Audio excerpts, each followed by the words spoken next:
Ever heard the saying, the sun never sets on the British Empire? Well, after World War II, the sun didn't just set, it pretty much went into a total eclipse. How did one of the most powerful empires in history unravel so quickly? Let's dive into the dramatic story of Britain's imperial sunset. Picture this. It's 1945.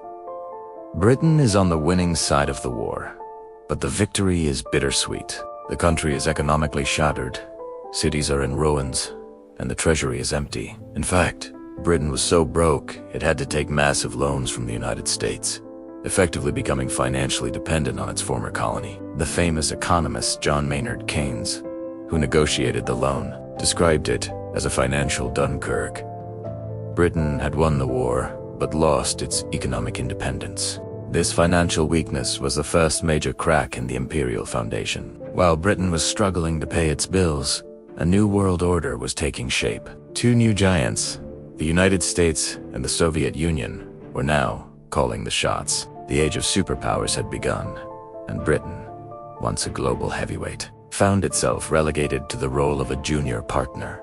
The old balance of power, with Britain at its center, was gone forever. The world stage was now a two-player game, and Britain was left watching from the sidelines. This shift in global power meant that Britain no longer had the muscle to maintain its vast empire against rising international pressures. The first domino to fall, and arguably the most significant, was India, the so-called jewel in the crown of the empire. For centuries, India had been the cornerstone of British imperial power and wealth. But after the war, the calls for independence became unstoppable. In 1947, Britain finally granted independence, but the process was a catastrophe. The partition of the subcontinent into India and Pakistan led to one of the largest and most violent mass migrations in human history. Widespread chaos, rioting, and immense loss of life stained the final days of the British Raj. The loss of India wasn't just a territorial loss. It was a devastating psychological blow. It signaled to the world, and to other colonies, that the mighty British lion had lost its teeth. If Britain couldn't hold on to India, what could it hold on to? If India was the symbolic crack, the Suez Crisis of 1956 was the earthquake that shattered the illusion of British power completely. Here's what happened. Egypt's leader, Gamal Abdel Nasser, nationalized the Suez Canal, a vital waterway that was controlled by British and French interests. In response, Britain, France, and Israel launched a secret military invasion to retake the canal. They thought they could act like the old imperial powers they once were. They were wrong. The United States, furious about not being consulted, threatened Britain with severe economic sanctions. At the same time, the Soviet Union threatened to intervene on Egypt's side. Caught between the two superpowers, a humiliated Britain was forced to withdraw its troops in disgrace. The message was brutally clear.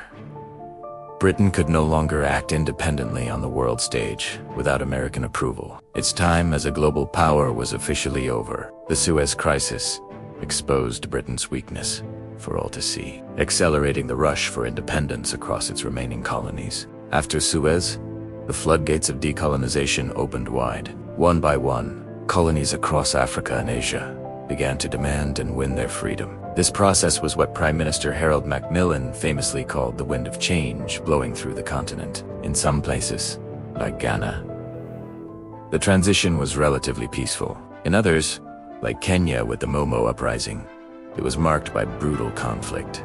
But the end result was the same. Britain, weakened and broke, simply couldn't afford the cost of maintaining its empire anymore. The economic burden of administering and policing vast territories was unsustainable. The moral argument for empire had also collapsed. The very idea of one nation ruling another was becoming unacceptable in the post-war world. So, throughout the 1960s, the map of the world was redrawn as British flags were lowered in capital after capital. The final, symbolic act in this long imperial drama came in 1997. On a rainy night in Hong Kong, the Union Jack was lowered for the last time, and the territory was handed back to China. This moment marked the official end of the British Empire. From a tiny island nation that built a global empire controlling a quarter of the world's land and people, Britain was now, once again, just an island nation. The handover of Hong Kong was the final, poignant, punctuation mark at the end of a very long sentence in world history. The sun had finally and definitively set.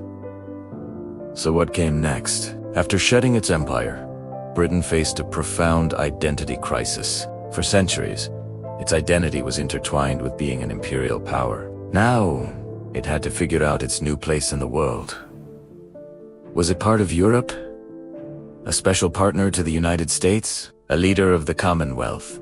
The Association of Former Colonies? This struggle for a post-imperial identity is a story that continues to this day. You can see its echoes in major political debates,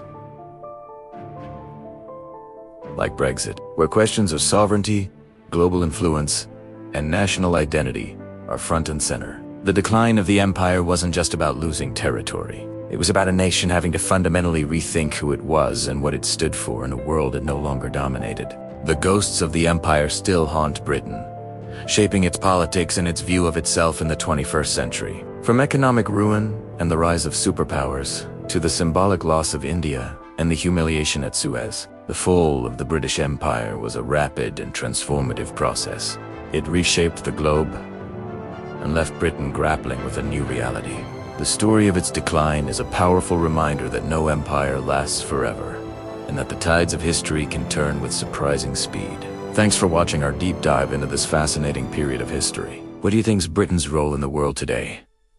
Let me know in the comments below. And if you enjoyed this video, don't forget to hit that like button and subscribe for more historical stories. See you next time.